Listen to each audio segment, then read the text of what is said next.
Grace is mentioned constantly through the New Testament, and the gospel is even referred to as the gospel of God's grace.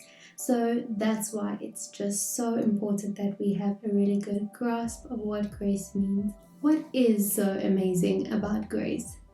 Welcome to this channel. This is Kate's Book Club, and here we discuss books to read that enrich your journey with Jesus. So today we're going to discuss this book written by Philip Yancey, What's So Amazing About Grace. And it's written really engagingly. It's written in a beautiful style, and I'm going to give you 5 reasons as to why this book might be for you. As I said before, if you kind of feel like you know what grace is, but not really how it applies to you, or maybe you know in general what grace is, but not the specific details, or maybe you're just not sure.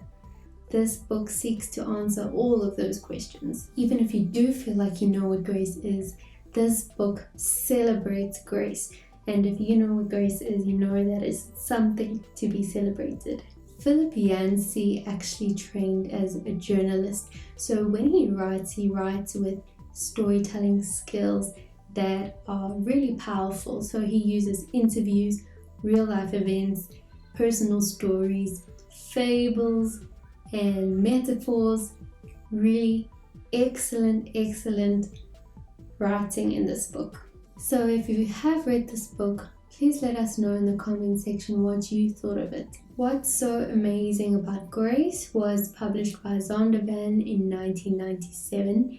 It has a 4.2 rating on Goodreads and a 4.7 rating on Amazon at the time of filming. So the first reason you might want to read this book is if you just don't hear a lot about grace, if it's not a discussion you have very often, then maybe you need to invest some time and explore the concept of grace in greater detail. If you don't feel that you know enough to fill a book like Mr. Yancey, then maybe take the time to read his book and see if there's anything you can learn about grace. I know I learned a lot about the application of grace in life. An important question that this book answers is the question of forgiveness. And in the Bible, the disciples asked Jesus, how many times should we forgive?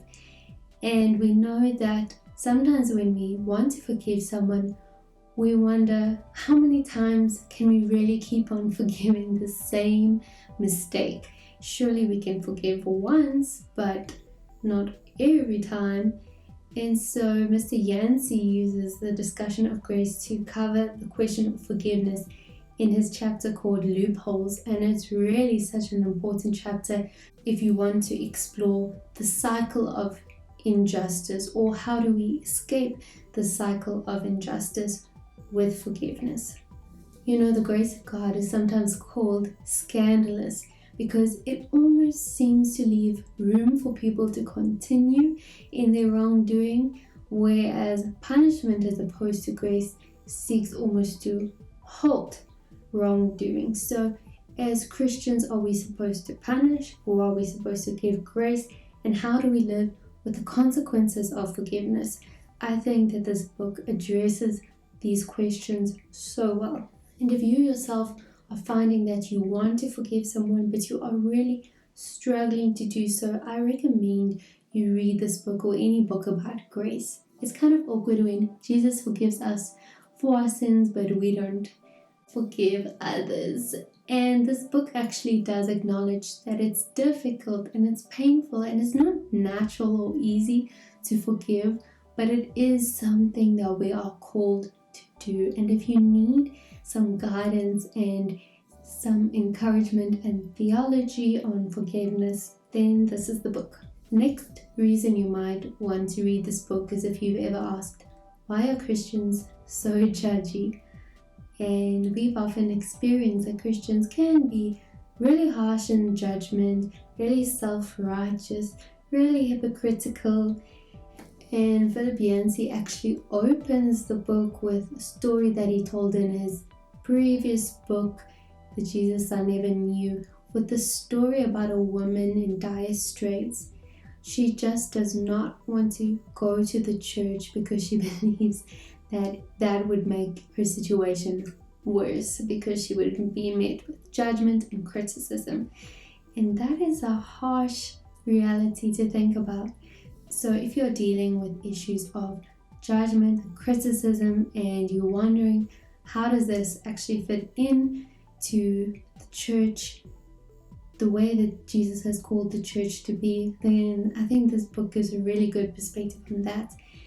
And we know that the first place to read about grace is actually the Bible, because God is the God of grace and Jesus is the ultimate gift of grace. So I encourage you to pick up a Bible and explore grace there.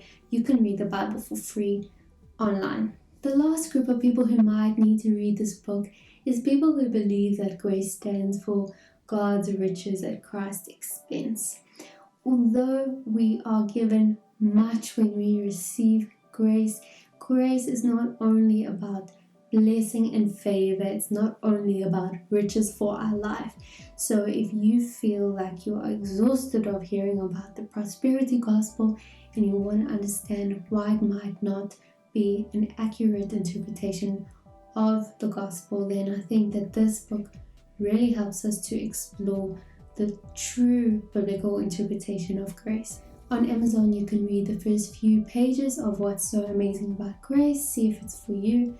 The link is in the description box. And if you'd like to become an official member of Kate's Book Club and help us decide what we're going to read next, please join the club with the link below. And if you have any suggestions, any books you think we should be reading, please also add them to the comments. Thanks for watching.